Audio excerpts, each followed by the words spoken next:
रात्रि क्लास चल रहा था 14/11/1967। बात चल रही थी कि दुनिया में कोई भी विद्वान पंडित आचार्य धर्म पिताएं वगैरह कोई भी सृष्टि के आदि मध्य अंत को नहीं बताते। सृष्टि के आदि मध्य अंत का ज्ञान तुम बच्चों को यहाँ मिलता है।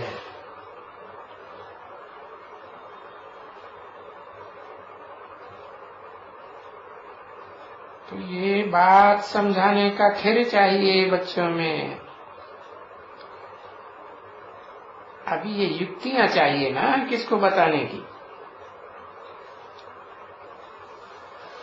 सभी युक्तियां तो कोई बच्चों में है नहीं।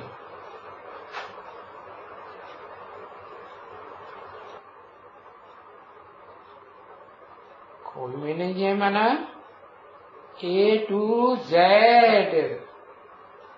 कोई में भी नहीं। लेकिन सन 67 की बात बताई। फिर कोई बच्चे कोई उलट सुलट भी बोल देते हैं।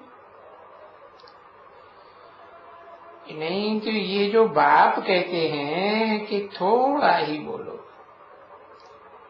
बहुत बोलने से कुछ न कुछ उलट पुलट मुख से निकल जाएगा। तो जास्ती भी बोलने की कोई दरकार नहीं है, क्योंकि वो अगर कहें भी कि तो साक्षात का शास्त्रार्थ करो, तो उनको बोलो कि यहाँ तो शास्त्रों की कोई बात ही नहीं है,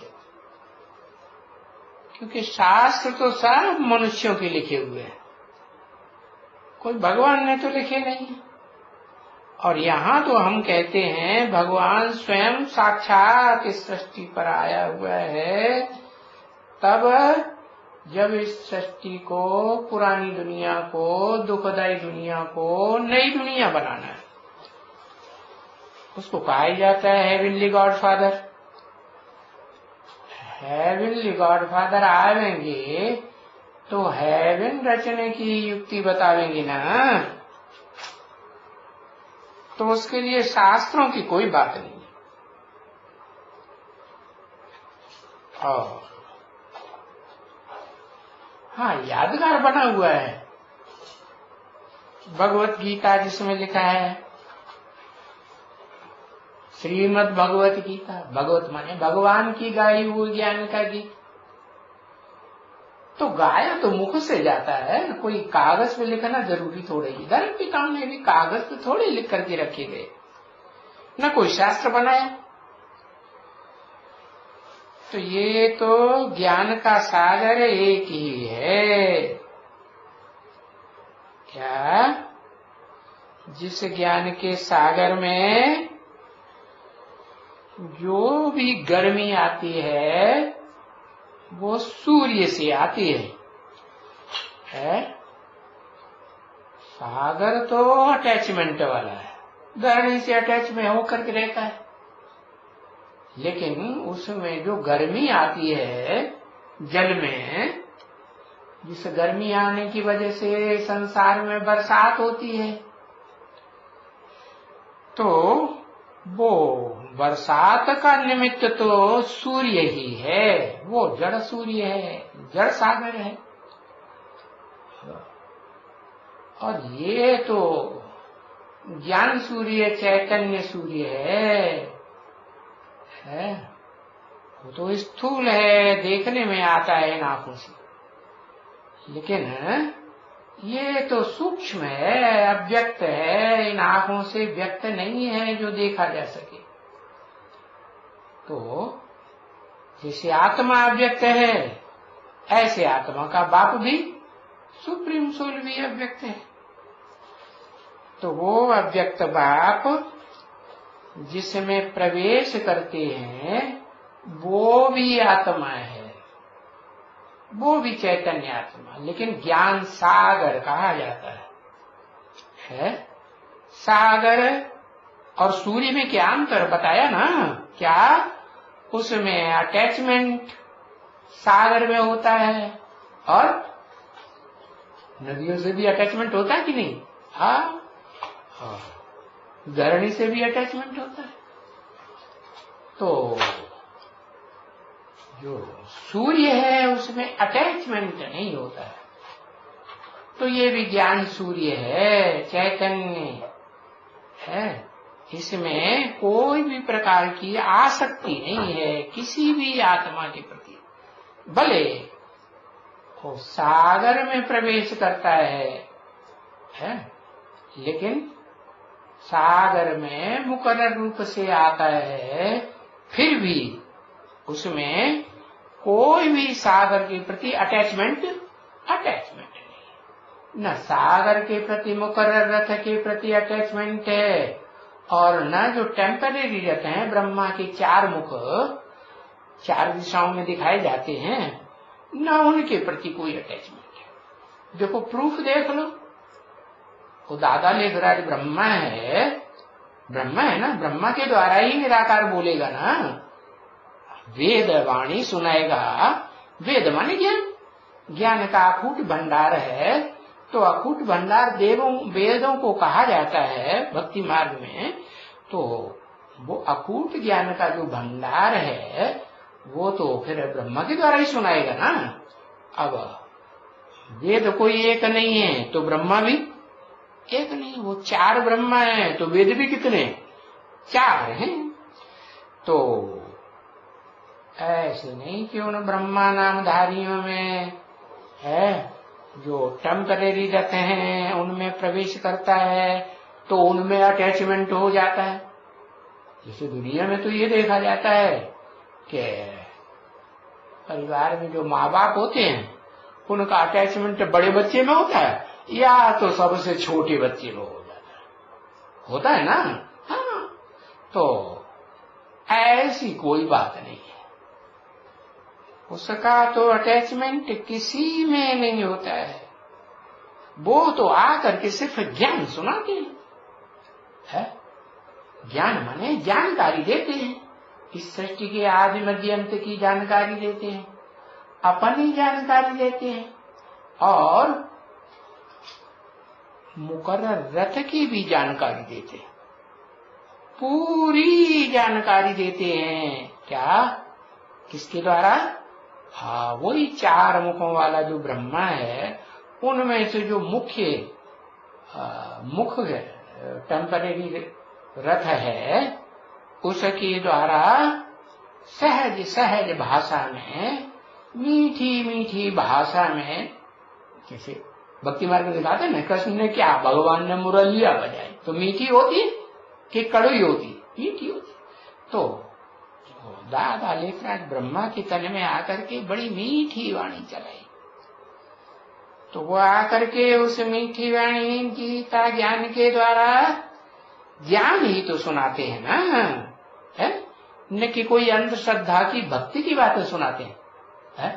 भक्ति में तो भागना, एक इधर भागो उधर भागो, तीर्थों पे भागो, मंदिर मस्जिद गिरजाघर में भागो, जन्म लेते लेते पता नहीं कहाँ जन्म लेते हैं भारतवासी। कभी क्रिश्चियंस में जन्म लेते हैं, कभी मुस्लिम में जन्म लेते हैं, कहीं बौद्धियों में जन्म लेते हैं। तो उनके मंदिरों में भागते हैं ना। तो बताया ये भक्ति का भागना नहीं सिखाते हैं, ये तो सिखाते हैं कि मन बुद्धि को एकाग्र कैसे करना है और उस एक को पहचानना है जिसमें बुद्धि को एकाग्र करना। उसके लिए पहले ये जरूरी है कि पहले अपनी आत्मा में एकाग्र हो जाओ। क्या? तुम देह नहीं हो, तुम क्या हो? तुम ज्योति बिंदु भ्रकुटी के मध्य में चमकता हुआ सितारा हो। तो बताया कि ये ज्ञान, ये जानकारी बताते हैं कि हम अभी ये जानकारी लो करके पूज्य देवता बन गए। क्या बन गए? पुजारी बने हुए थे 2.5 साल से, जब से सोमनाथ मंदिर बना तब से पूजा कर रहे थे ना। पहले सतो प्रधान पूजा करते थे, अब विचारी पूजा, बाद में विचारी पूजा कर रहे हैं। ढेर सारे देवी देवताओं की पूजा, पेड़ पौधों की पूजा, सांप की पूजा, बंदर की पूजा, गणेश वो हाथी की पूजा करने लग पड़े, जानवरों की पूजा करने लग पड़े, तो व्यभिचारी पुजारी हो गए। अभी बाप कहते हैं व्यभिचारी पुजारी पना तो मैं छुड़ाता ही हूं, और साथ साथ क्या अनेकों की पूजा करना भी छुड़ा, और पूजा नाम मात्र भी छुड़ा देता हूं। क्या करना है, अपन को आत्मा समझना है, और आत्मा समझ करके मुझे सुप्रीम सोल बाप, आत्माओं के बाप को पहचानना है कि मैं किस मुकर्रर रथ में है लगातार पार्ट बजाता हूं, उस एक को याद करना है, तो तुम पूज्य बन जाओगे।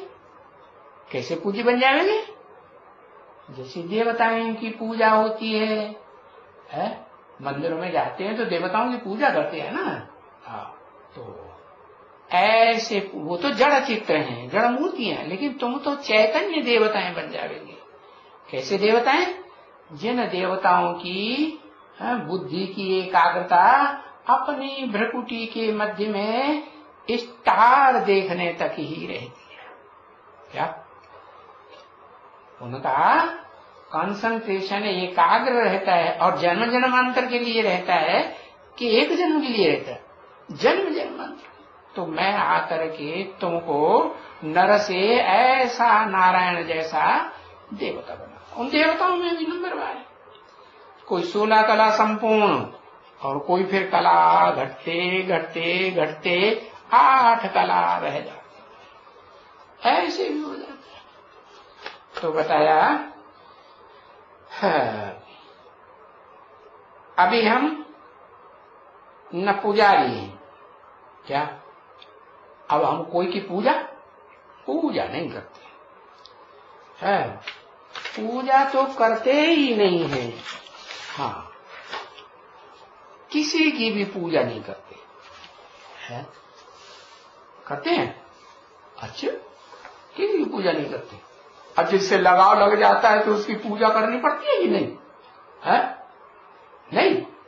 अरे कबूतर का कबूतरी से लगाव लग जाता है तो आसपास घूमता है कि नहीं, नाचता है कि नहीं, डांस करता है ना।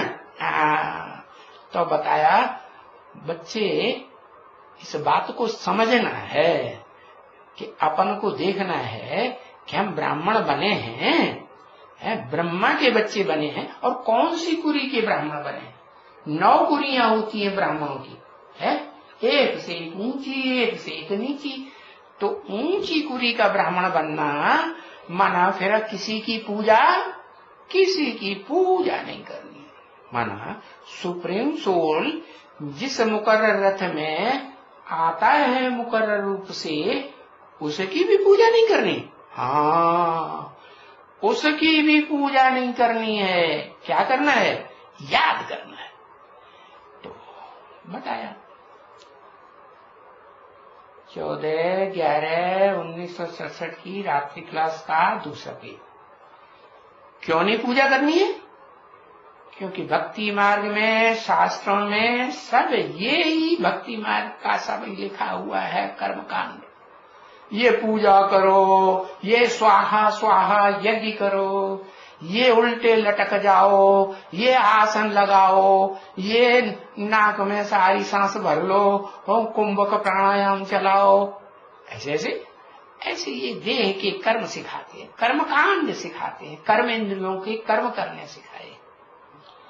तो कर्मकांड तो हम करते ही नहीं है। क्या? और ये बात गीता में भी लिखी हुई है, संस्कृत वाली गीता विद्वान पंडित आचार्य ने जो लिखी है उसमें भी लिखी है। क्या अर्जुन को बताया है भगवान ने, है कृष्ण भगवान समझ लो, उन्होंने भी बताया है त्रैगुण्य विषया वेदा निस्त्रैगुण्यो भव अर्जुन। हे अर्जुन, ये जो वेद हैं ये त्रैगुण्य 3 गुणों से भरे पूरे हैं। ये कर्म कांड की बातें सिखाते हैं। इसे शब्द ब्रह्माति वर्तते, ये शब्द करने वाली दुनिया से पार जाना है। हिंदू देखो तो कीर्तन वीर्तन करते रहते हैं, प्रार्थनाएं करते रहते हैं। मुसलमानों को देखो तो वो चिल्लाते हैं, अजान मारते हैं। और क्रिश्चियंस को देखो तो वो भी गिरजाघर में प्रार्थनाएं करते हैं। और फिर वो जो मध्य कलयुगांत में आते हैं, मध्यांत में कौन, सिख धर्म के, उनके गुरुद्वारे में तो 24 घंटे आवाज ही आवाज चलती। तो ये क्या है, ये सब देह के धंधे हैं। आवाज मुख से निकलेगी, देह नहीं है ना। तो ये देह के धंधे मैं नहीं सिखाता। ये सब कर्म कांड है, कर्मेंद्रियों के, चाहे ज्ञानेन्द्रियों के और चाहे कर्मेंद्रियों के कर्म कांड है। जैसे समझ लो ब्रह्मा कुमार कुमारी है, कहेंगे तो ब्रह्मा कुमार कुमारी तो कर्म कांड सब छोड़ दिए है। अरे छोड़ दिए तो ये क्लास में बैठ करके एक दूसरे को आंखें लड़ाते हैं, ये आंखों का कर्म नहीं करते। ये कर्मकांड हुआ कि नहीं हुआ है? नहीं हुआ। हाँ, ये भी तो कर्मकांड हुआ। तो ये कर्मकांड मैं नहीं सिखाता हूं। और मैं तो ब्रह्मा के मुख से जो बोली हुई गीता में, गीता का ज्ञान है, जो मुरली जो जिसे तुमको बच्चे कहते हैं उसमें ही बता दिया है कि बाप तो बच्चों को बैठ करके सकाश देते हैं, कहते हैं बच्चे आंखें खोल के बैठो। आंखें बंद करके बैठेंगे तो बाप का सकाश कैसे मिलेगा? संग का रंग मिलेगा? नहीं मिलेगा। बाकी तुम बच्चों को ऐसे नहीं करना। तुम बच्चे तो ऐसे नहीं करेंगे जैसे बाप करते हैं। तो फिर बच्चों ने उस बात पे ध्यान ही नहीं दिया है? तो बाप कहते हैं ये सब कर्मकांड कर्मेंद्रियों के मैं छुड़ाने के लिए आया। हम तो राजयोगी बने। कैसे योगी? जिस योग में जन्म जन्मांतर की राजाई करने का, शासन करने का राज छुपा हुआ है। हाँ, स्वाधीन बनने का राज छुपा हुआ है। ऐसे नहीं कि जैसे आज के जो विधर्मी हैं उन्होंने सिखाया हुआ क्या करो, नौकर बनो। लोग दुनिया में समझते हैं नौकरी करना आहा बड़ी ऊंची चीज है। नौकरी कर ली बने जैसे कि क्या बन गए, बादशाह बन गए, बादशाह। ऐसे समझते हैं ना। नाम क्या है? नौकर, चाकर। चाकरी कर रहे हैं या राजाई कर रहे हैं? उनके ऊपर कोई न कोई बैठा हुआ है ना, ऑफिसर, वो कंट्रोल चलाता है ना, उसके कंट्रोल में चलना पड़ता है ना। तो ये राजाई हुई, ये कोई स्वाधीनता थोड़ी। मैं तो आकर के तुमको जैसे मैं स्वाधीन हूं ऐसे तुम बच्चों को भी स्वाधीनता के संस्कार डाल दो।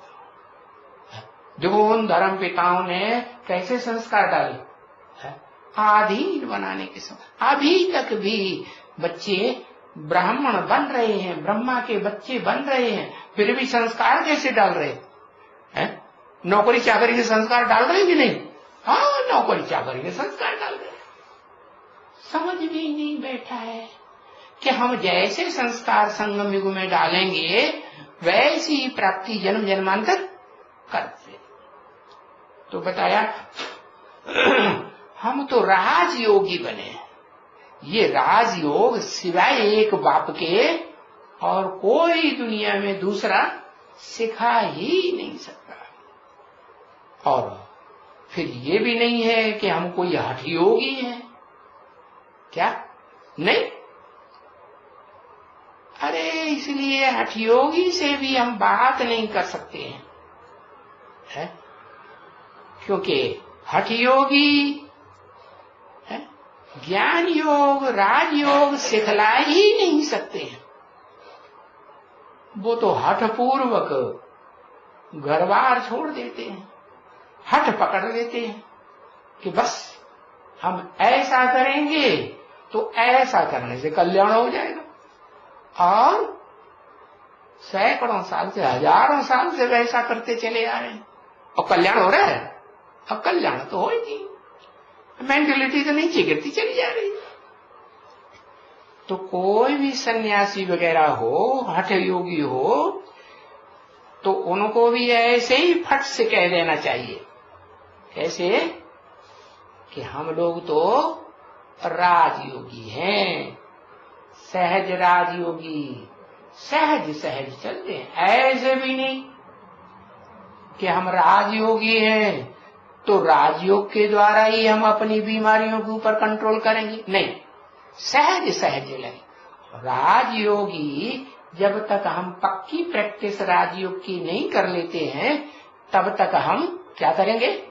जो साधन हैं दूसरे, उनको भी हम त्यागते नहीं हैं पूरा।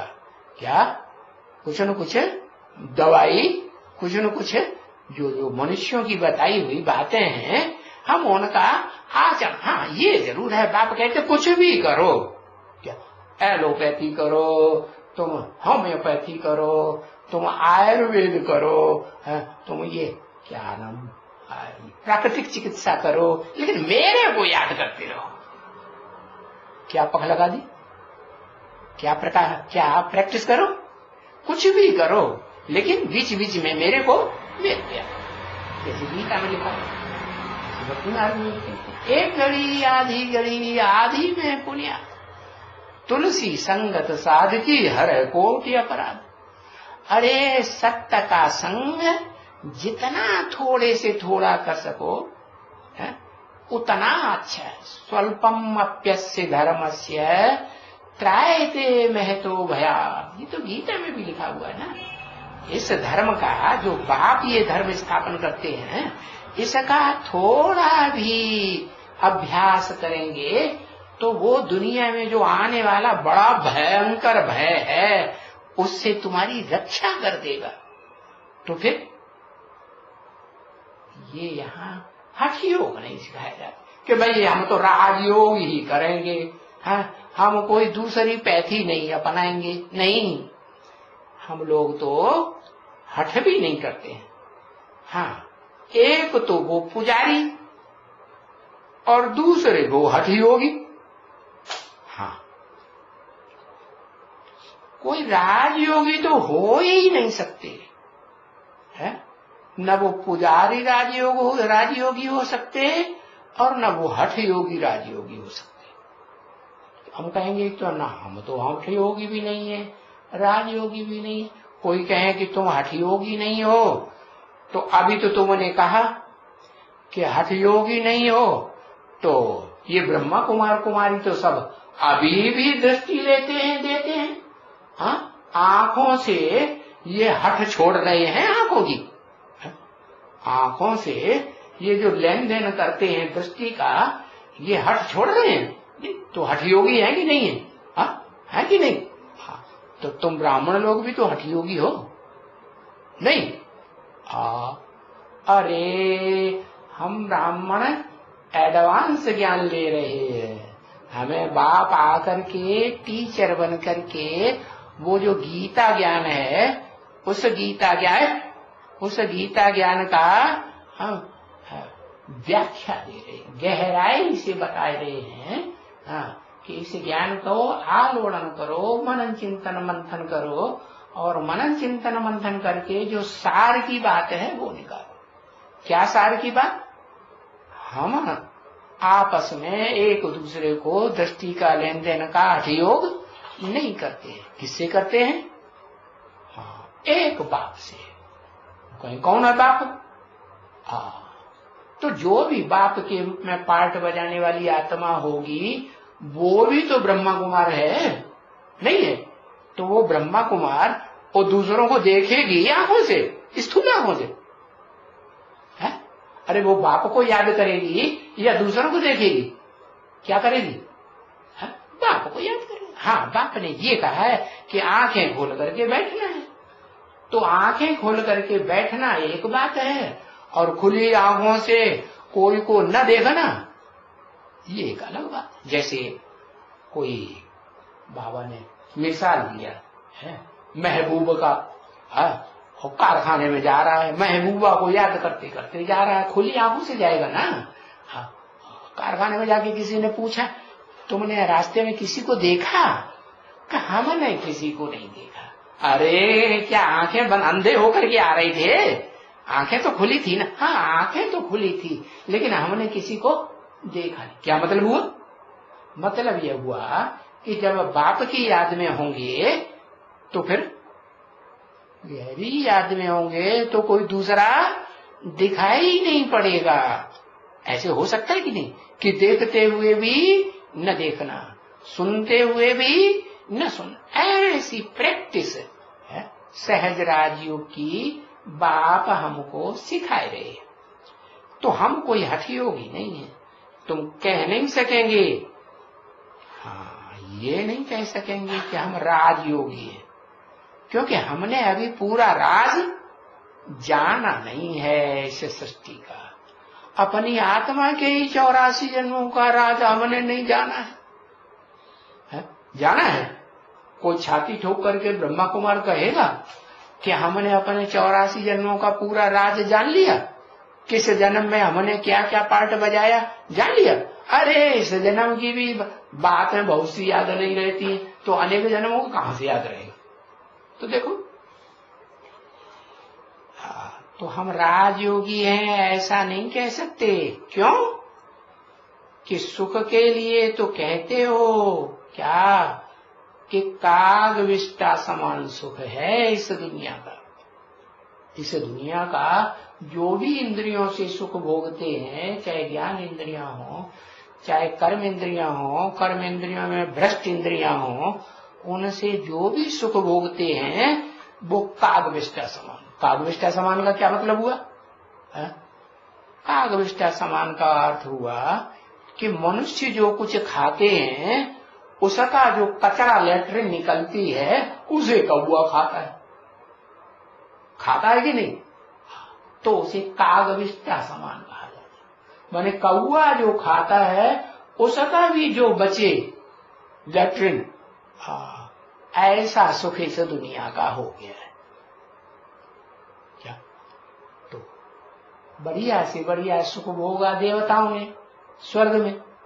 देह का सुख भोगा ना, कि बिना देह के भोगा?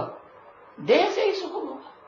फिर द्वापर युग में आकर के ऋषि मुनियों ने देह का ही सुख भोगा ना, भोगा। फिर कलयुग में आकर के जो राजाएं थे उन्होंने भी सुख भोगा ना, भोगा। फिर उन रावणाओं से भी जो बचा हुआ देह का सुख है वो आज की जो गवर्नमेंट है ना, क्या किसकी गवर्नमेंट? कौरव गवर्नमेंट। कौ माने कौआ, रव माने शोरगुल। कौओं की तरह शोरगुल बहुत करते रहते हैं। हम दिल्ली को परिस्थान बनाएंगे, है? हम राम राज्य लाएंगे, हम राम का मंदिर बनाएंगे। अरे कितने साल हो गए? 47 से स्वतंत्रता मिली भारत को, है? इन कौरवों का राज्य शुरू हुआ तो कितने साल हो गए? 70 साल हुए कि नहीं?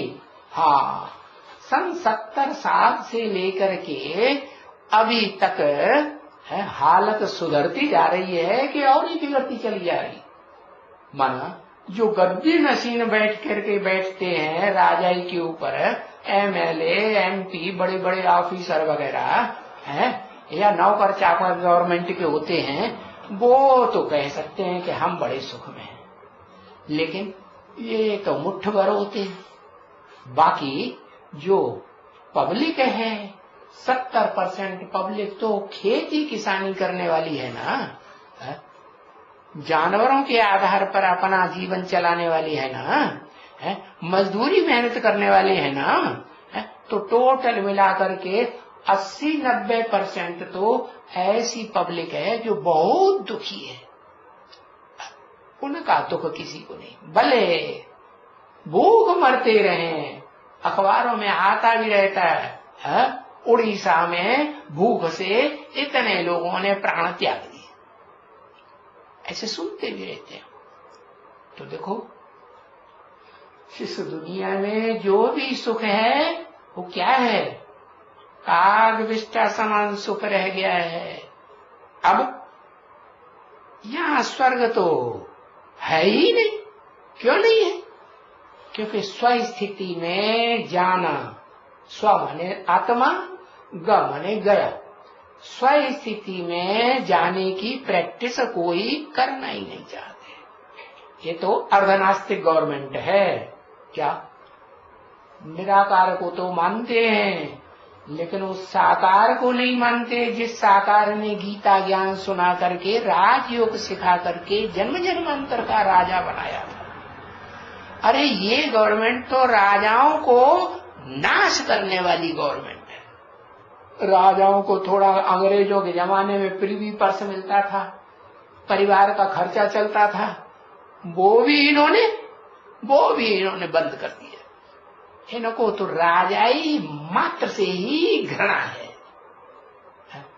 जो राजाई, जो स्वाधीनता बाप आकर के सिखाते हैं, सुप्रीम सोल बाप, हेवनली गॉड फादर, उस राजाई से इनको बड़ी नफरत है।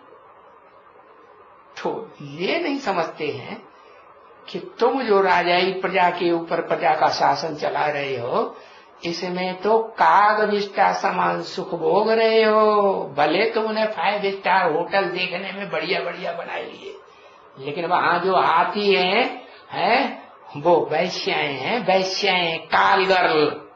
क्या उन कालगर्ल को बुलाया जाता है और उनके साथ सुख भोगते हो। ये जन्म जन्मांतर की घिसी पिटी है आत्माएं। तो बताया यहाँ स्वर्ग के सुख तो अपार हो ही नहीं सकते हैं, जिनका तुम बैठ करके वर्णन करो। ये तो कागविष्टा समान सुख है। इसमें कोई को भी मालूम नहीं है ये बात, क्योंकि सिर्फ तुमको मालूम है। क्या मालूम है? कि स्वर्ग के सुखों का क्या राज है।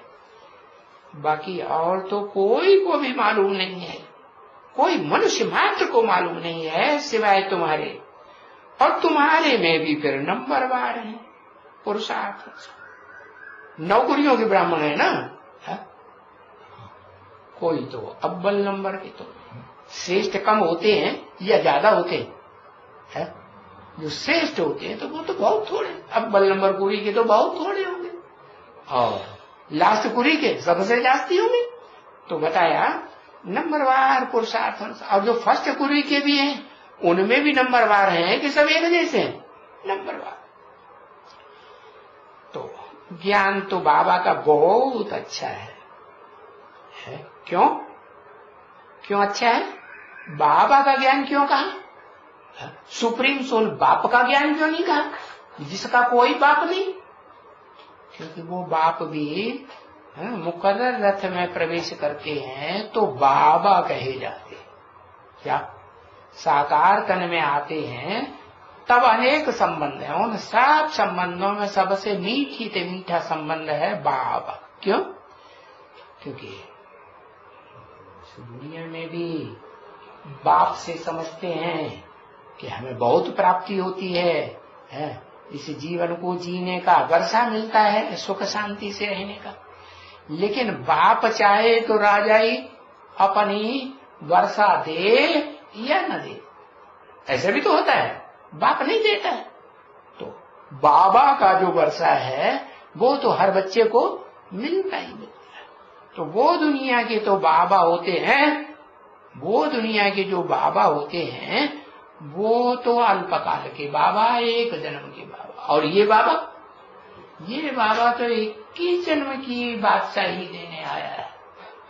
21 जन्म लगातार तुम ये बाबा का वर्षा पाते रहेंगे। बहुत सुख शांति का, अखूट सुख शांति। दुख का 21 जन्म तक नाम निशान नहीं होगा। परंतु ये जो ज्ञान है, ये ज्ञान, ये पहचान है, सुप्रीम सोल बाप क्या है, कौन है, कैसा पार्ट बजा रहे हैं, मैं जो हूँ, जैसा हूँ, जिस रूप में पार्ट बजाए रहा हूँ, उस रूप को पहचानना, जानना, जानकारी लेना, ज्ञान लेना, इसमें टाइम तो लगता है ना। पढ़ाई में टाइम नहीं लगता। हा? अरे जिंदगी भर पढ़ते रहो। आजकल तो दुनिया में क्या है, जिंदगी भर पढ़ते रहो, दुनिया की नॉलेज कभी पूरी होती है? अरे इस नरक की दुनिया की नॉलेज भी पूरी नहीं होती। तो फिर यहाँ बाप तो आकर के नरक और स्वर्ग दोनों दुनिया की नॉलेज देते कि नहीं? हाँ देते। तो इसे समझने में टाइम तो लगता है ना। जबकि बहुत ही ज्ञान में आ जावे और तुम फिर वो ज्ञान से ही दैवी गुण धारण करो। अभी दैवी गुण कोई सब में थोड़े ही धारण हुए हैं, जिनमें धारण हुए हैं वो भी नंबरवार है। कि कोई देवता बन गया? कोई देवता तो नहीं कहा जा सकता। नहीं बच्चे, अभी तो बहुत काम पड़ा हुआ है। अभी माने कब?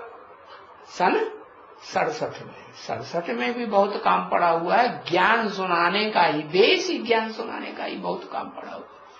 अरे इतनी बड़ी दुनिया है 500-700 करोड़ की, सारी दुनिया बेसिक ज्ञान तो लेगी? नहीं लेगी। अरे दुनिया में भी देखो, बेसिक पढ़ाई तो कंपलसरी हर गवर्नमेंट कर रही है कि नहीं कर रही? नहीं कर रही। दुनिया की किसी भी देश में चले जाओ, हर देश की गवर्नमेंट वे बेसिक नॉलेज तो कक्षा 5-8 तक की जरूर सबको लेनी चाहिए।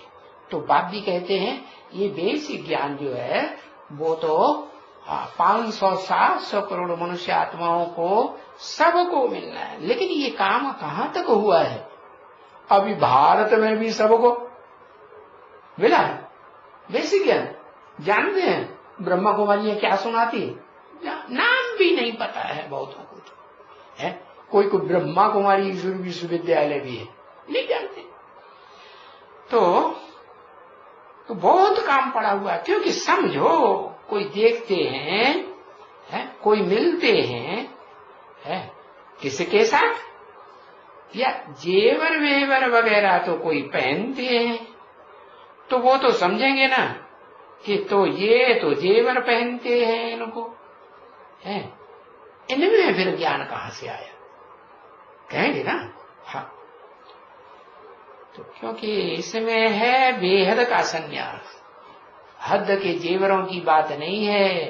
क्या भले चलो पहनो भी जेवर, लेकिन वो जेवर जो है याद नहीं आना चाहिए। क्या पहनो। लेकिन आज की दुनिया जो है चोर लिटेरों, उचक्कों और छिन्ना छीना झपटी करने वाले इस नेचर्स की है या नहीं? वो तुम कान में पहनेंगे, कान भी फाड़ देंगे, नाक में पहनेंगे, नाक फाड़ देंगे। तो फिर तुम्हारा जेवर भी चला जाएगा और डॉक्टर तुम्हारा पता नहीं क्या दुर्गति करेंगे चीड़ फाड़ करके। तो बताया ये बेहद का है, बेहद का संन्यास है। बाबा कहते हैं ना, तुम वहां है वानप्रस्थ में असली या यहाँ वानप्रस्थ में? वहां उस दुनिया में वाणी से परे तो चले जाते हैं, लेकिन मन के संकल्पों को कंट्रोल नहीं कर पाते। और मैं क्या सिखाता हूं? मैं तुम्हें ये नहीं कहता हूं कि तुम वाणी चलाना बंद कर दो। ये कहता हूं कि थोड़ा बोलो, कम बोलो, धीमे भी लो, मीठा बोलो। बाकी ये थोड़ा ही कहते हैं बोलना ही बंद कर दो, ये तो हठयोग हो गया। नहीं, हाँ बोलना जो है बंद करने की बात नहीं है, लेकिन मन के अंदर भी वाणी न चले। क्या ये है तुम्हारा बेहद का संन्यास? बाबा कहते हैं ना, तुम वहां वानप्रस्थ में है भक्ति मार्ग की दुनिया में या यहां इस दुनिया में वानप्रस्थ में? पूछते हैं। क्या कहते हैं? तो कोई ने कहा बाबा हम यहाँ वनवास में हैं। वनवास में? तो वनवास बाप ने कहा है घरस्थ व्यवहार में रहते कमल फूल के समान तुम्हें पवित्र रहना है। कैसे? जैसे कमल का फूल होता है कीचड़ में रहता है और कीचड़ में रहते भी क्या करता है, बाहर निकालो कमल के फूल को, एक बूंद भी कीचड़ की नहीं ठहरेगी। तो ऐसा जीवन तुमको बनाने के लिए कहते हैं कि तुम भले कीचड़ की दुनिया में रहो, हाँ, लेकिन क्या करो, उस कीचड़ की दुनिया की स्मृति तुम्हारी बुद्धि में, मन में बिल्कुल नहीं आना चाहिए। अगर स्मृति आती है तो कहेंगे कि कमल फूल समान जीवन तुम्हारा नहीं बनना। तो मूल बात है वही कि हम पवित्र रहते हैं। कैसे? मन बुद्धि से है। ऐसे इंद्रियों से हठ योग करने की बात नहीं है कि भाई इंद्रियों का हम भोग नहीं लेंगे, कानों से कुछ सुनेंगे ही नहीं, आंखों से कुछ देखेंगे ही नहीं, या जो भी है कर्म इंद्रियां हैं या भ्रष्ट इंद्रिय है उसका कोई कर्म ही नहीं करेंगे। नहीं, सब कर्म इंद्रियों से, ज्ञान इंद्रियों से भल कर्म करो, लेकिन क्या करो, मुझे याद करने की ऐसी प्रैक्टिस करो कि वो कर्म इंद्रियों की तरफ बुद्धि मन न जाए, और कर्म इंद्रियों से जो मिलने वाला सुख है, ज्ञान इंद्रियों से मिलने वाला सुख है, उस सुख की ओर भी बुद्धि न जाए। क्योंकि अभी हम पूज्य बन गए। कैसे पूज्य? हाँ, जो पूज्य देवताएं होते हैं ना, उनमें भी नंबरवार होंगे कि सब एक जैसे 16 कला संपूर्ण या कलातीत होंगे। हाँ, सब नंबरवार। तो हमको तो ऐसा पूज्य बनना है जो ऊंचे से ऊंचे पूज्य कहा जाता है। देवताएं भी जिसकी पूजा करते हैं, 16 कला संपूर्ण देवताएं भी विष्णु को पूज्य मानते हैं या नहीं मानते? हाँ, तो जो विष्णु लोक है, वैकुंठ लोक, वो तो सबसे ऊंचा लोक है। वो है पूज्य ते पूज्य। वो किसी की पूजा करेगा? किसी की पूजा नहीं करेगा। हाँ, याद करेगा। किसको? हाँ, विष्णु भी किसको याद करेगा? बोल, किसको याद करेगा? कहते हैं शिव शंकर भोलेनाथ को विष्णु जी भी याद करते थे, ब्रह्मा भी याद करते थे। हाँ, तो यो तो है अरस परस है। ब्रह्मा शंकर को याद करते, शंकर विष्णु को याद करते, विष्णु शंकर को याद करते। उनकी आपस में क्या समझौता हुआ पड़ा, क्या हम तुमको करें, तुम हमको करो। अच्छा, तो ठीक है। विष्णु का मतलब ही है, विष्णु का मतलब क्या है? स्त्री और पुरुष मिलकर के स्वभाव संस्कार से एक हो जाए, तो एक दूसरे को सहयोग करेंगे कि नहीं करेंगे? क्योंकि ये है पूज्यपने का ये चित्र है। पूज्यपने का कौन सा चित्र? आदि नारायण और आदि नारायण। क्या खासियत है इनमें? जो इनमें खासियत है वो खासियत इनके नीचे खड़े हुए जो राधा कृष्ण हैं, सतयुग के 16 कला संपूर्ण, उनमें वो खासियत नहीं। वो राधा कृष्ण की दृष्टि ले रही है, कृष्ण राधा की दृष्टि में डूबा हुआ है, सुख ले रहा है। इंद्रियों का सुख ले रहे हैं कि नहीं? इंद्रियातीत कहेंगे? नहीं कहेंगे। लेकिन जो ऊपर लक्ष्मी नारायण खड़े हैं उनको ध्यान से देखो, एक दूसरे को देख रहे हैं। इंद्रियों का कोई सुख ले रहे हैं? कर्म इंद्रियों का, भ्रष्ट इंद्रियों का, ज्ञान इंद्रियों का। ज्ञान इंद्रियों में भी नेत्र इंद्रिय जो सबसे श्रेष्ठ मानी जाती, उसका सुख ले रहे हैं? नहीं, बिल्कुल नहीं। वो वाइब्रेशन का सुख लेते हैं। ये वाइब्रेशन की दुनिया मन बुद्धि से बनाई जाती है। कैसे बनाई जाएगी? जब मन बुद्धि से तुम एकाग्र हो जाए। मन बुद्धि एक की याद में टिक जावे। एक की याद में टिक जावे का मतलब ये नहीं है कि एक बिंदु की याद में टिक जावे, कि हम आत्मा एक बिंदु है, बस उसमें टिक गए तो फिर हमारा काम पूरा हो गया। नहीं, बिंदु बिंदु तो कीड़े मकोड़े जैसी आत्माएं भी बिंदु है, उससे काम नहीं चलेगा। वो बिंदु बिंदु आत्माएं जो भोगी आत्माएं हैं, उन भोगी आत्माओं को भी अभोक्ता बनाने वाला जो आप समान बाप है, ऊंच ते ऊंच, जिसका कोई बाप नहीं, वो सुप्रीम सोल बाप इस सृष्टि पर कहाँ पार्ट बजा रहा है परमानेंटली, उस स्वरूप को पहचान करके उस समय याद करो। तब कहेंगे एक को याद किया, तब तुमको फायदा होगा, तो तुम सतो प्रधान बन जाएंगे। कैसे? मैं शिव निराकार सतो प्रधान नहीं कहा जा सकता। कहा जा सकता है? मैं शिव शिव ज्योति सतो प्रधान कहा जा सकता हूं, है? हाँ, न वो सतो न रजो न तम। तो फिर जो भोगी आत्माएं हैं वो अपन को कह सकती हैं सतो प्रधान, सत्व प्रधान, माने सत्व का गुण प्रधानता में है और दूसरे गुण सामान्य रूप से हैं जरूर, भले थोड़े हैं, लेकिन देवताओं में भी कुछ न कुछ रजोगुण और तमोगुण कुछ न कुछ जरूर होगा। अगर अंश मात्र भी ना हो तो वो नीचे ही नहीं गिरेंगे। जैसे शिव बाप कभी नीचे गिरता है क्या? अटैचमेंट में आता है? नहीं आता। तो बताया, तो बाप ने कहा है कि हमको याद करो, हमको याद करो, ये नहीं कहा मेरे को याद एक को करो। आत्माओं के बाप ज्योति बिंदु को याद करो, सिर्फ एक ज्योति बिंदु को, ऐसे कहा?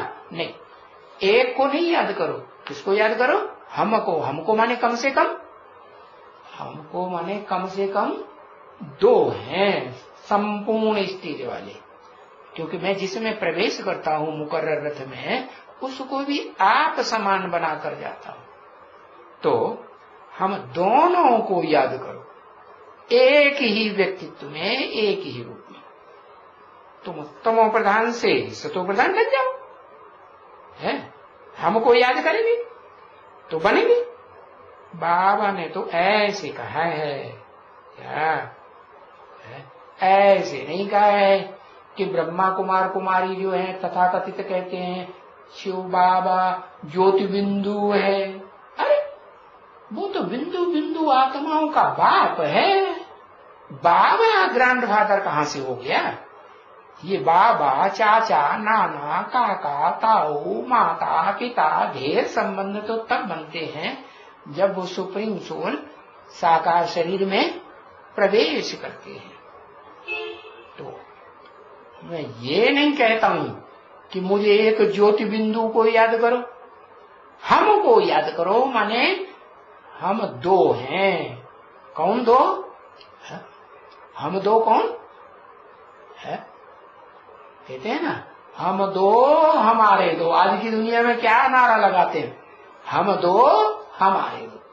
तो ये अच्छी बात है, ये बुरी बात?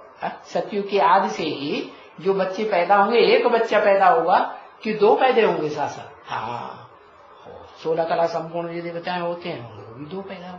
तो ये परंपरा किसने डाली है? शिव बाप आते हैं तो कहते हैं मैं आता हूँ। तो जब मैं प्रत्यक्षता रूपी असली जन्म लेता हूँ तो मैं दो हूँ, हम दो को याद करो। किसको याद करो? हमको याद करो कि एक को याद करो? मेरे को याद करो, दो को याद करो। तो हम दो हैं तो हमारे दो बच्चे हैं। जिसमें मैं प्रवेश करता हूँ वो मुकर्रर रथधारी है, वो भी है, वो है पुरुष रूप में ज्यादा पार्ट बजाने वाला पुरुष ही हुआ ना। स्वभाव संस्कार से पुरुष हुआ, स्त्री चोला हुआ। हाँ, पुरुष चोले ज्यादा देता है। और फिर उसके साथ क्या चाहिए? ऐसा चोला चाहिए जो स्त्री जन्म ज्यादा लेता है। तो वो दिखाते हैं कृष्ण, जो कृष्ण वाली आत्मा है, जो 16 कला संपूर्ण कृष्ण बच्चा है, वो बच्चा, हाँ शास्त्रों में दिखाते हैं ना, शंकर जी को कोई मुसीबत आ जाती है, भस्मासुर पीछे पड़ जाता है तो कौन बचाता है? हाँ, कहते हैं विष्णु जी महाराज ने क्या किया, मोहिनी रूप धारण। क्यों मोहना रूप धारण करके क्यों नहीं आए?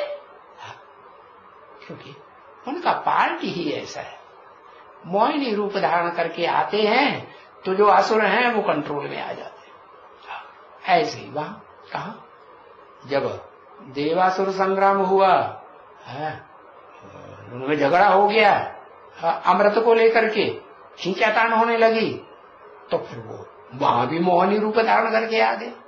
है कैसा मोहिनी रूप? वो असुर उसके ऊपर मोहित हो गए और उन्होंने उनको खुश कर दिया असुरों को, और देवताओं को सारा अमृत मारा। तो देखो ऐसे ऐसे स्त्री चोली का पार्ट जिसने बजाया वो हुआ विष्णु। वो विष्णु वाली आत्मा जो है बीज रूप स्टेज में, बीज रूप आत्मिक स्टेज धारण करेगी तभी ही प्रत्यक्ष होगी, या सूक्ष्म शरीर से प्रत्यक्ष होगी? संसार में प्रत्यक्ष कब होगी? सारा संसार जाने, कब जानेगा? कम से कम भारतवासी जरूर जाने। क्या जाने? हाँ, ये जाने कि वो एक व्यक्तित्व कौन सा है जिसमें कलाहीन बनने वाली आत्मा और 16 कला संपूर्ण बनने वाली आत्मा प्रवेश करके पार्ट बजाती है। 16 कला संपूर्ण बनती है तो प्रवेश करना बंद, कलाहीन रहती है, अधूरी रहती है तो प्रवेश करती है। तो बताया वो चंद्रमा दिखाते हैं उस व्यक्तित्व में, दिखाते हैं ना। और फिर ये भी दिखाया है कि हाँ वो जो चंद्रमा है वो मस्तक पर ही नहीं बैठा रहता है, फिर उसे छोड़ देता है क्या? छोड़ता भी नहीं है। जो मौन बुद्धि रूपी आत्मा है भले स्वर्ग में रहती है फिर भी विष्णु के रूप में पार्ट बजाएगी। है 4 मुखों वाला ब्रह्मा 4 भुजाओं वाला विष्णु के रूप में पार्ट बजाएगा विष्णु लोक में, तो किसके कंट्रोल में चलेंगी वो भुजाएं? वो भुजाएं किसी के कंट्रोल में चलेंगी या नहीं चलेंगी? भुजाएं तो जड़ होती है, किसके आर्डर पर चलती है? हाँ, जो परम ब्रह्म ब्रह्मा नामधारियों में महत ब्रह्म है, बड़ा ब्रह्मा, वो भ्रकुटी के मध्य में उसे याद करेगी। तो वो भ्रकुटी के मध्य में स्मृति से याद करने की बात है। या विष्णु को भी चलाने वाली आत्मा बाहर प्रत्यक्ष नहीं होती विष्णु में, क्या हाथ पांव और ज्ञानेंद्रियों में प्रत्यक्ष होगी? नहीं, वो भ्रकुटी के मध्य में गुप्त रूप में वहां स्मृति से बैठती है और उन इंद्रियों को संचालन करती है। तो कहा बाबा ने क्या ऐसे कहा, क्योंकि तमो प्रधान से तुम सतो प्रधान बन जाओ। हम दोनों को याद करो, दोनों आत्माओं को, सुप्रीम सोल को और सुप्रीम सोल जिसे आप समान बनाकर जाता है, उस शिव समान जो भक्ति मार्ग में पूजा जाता है शंकर, जिसका नाम शंकर शिव के साथ जोड़ा जाता है। और कोई भी आत्मा नहीं है संसार की, कोई भी नामधारी नहीं है आत्मा जिसका नाम शिव है, जिसका नाम शिव के साथ जोड़ा जाता है शंकर के सिवाय। शिव के साथ सिर्फ शंकर का नाम जोड़ा जाता है। तो देखो पीछे वो भले कितना भी अपना शास्त्र वास्त्र की बातें करें, हैं? बोलो, हम तो तुमसे कह दिया ना, आपसे बता दिया ना पहले ही, बाबा हमारे को एक अक्षर कह दिया, माम एकम याद करो, तो हम शास्त्रों को क्यों याद करें? माम एकम को पहचान करके याद करने की बात है। पहचान न माने क्या, और उसकी पहचान मिल गई, ज्ञान मिल गया है, फिर उसके बाद योग माने याद। तो हम उसको याद करेंगे। एक को याद करेंगे कि तुम्हारे ढेर के ढेर शास्त्रों को और शास्त्रों को बनाने वाले दुनिया भर के पंडित विद्वान आचार्यों को याद करेंगे। और फिर वो भी नहीं अकेले, दुनिया में अनेक धर्म शास्त्र हैं, अनेक धर्म हैं, उन धर्मों के धर्म पिताओं को याद करेंगे, है? उनके धर्म शास्त्रों को याद करेंगे। अरे तुम तो हमें 2500 साल से भटकाते चले आए, अब तो हमें एक ठिकाने बुद्धि लगाने वाला बाप मिल गया, हम तुम्हारी शास्त्रों की बातों को अब मानने वाले हैं नहीं है। तो देखो हमने एक अक्षर कह दिया, क्या? अल्लाह अव्वल दीन। अल्लाह जो ऊंचे से ऊंचे कहा जाता है वो अव्वल दीन माने अव्वल नंबर धर्म की स्थापना आकर के करते हैं। मैं उस अल्लाह अव्वल दीन को ही याद करता हूं पहचान करके, है?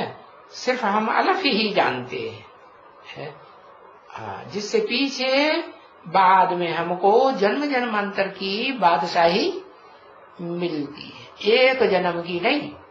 ऐसे भी नहीं कि स्वर्ग की बादशाही किस जन्म की मिलती है, नहीं, स्वर्ग के बाद भी नरक की दुनिया में भी क्या कलयुग के अंत तक भी बादशाही चलती है। तो हम ऐसे बाप को क्यों छोड़ेंगे जो हमें जन्म जन्मांतर स्वाधीन राजा बनाने आया है। और तुम तो शास्त्र वास्त्र की बातें करते हो, शास्त्रों ने तो कर्मकांड सिखा करके आधीन बनाया है कि स्वाधीन बनाया है, आधीन बनाया है। ओम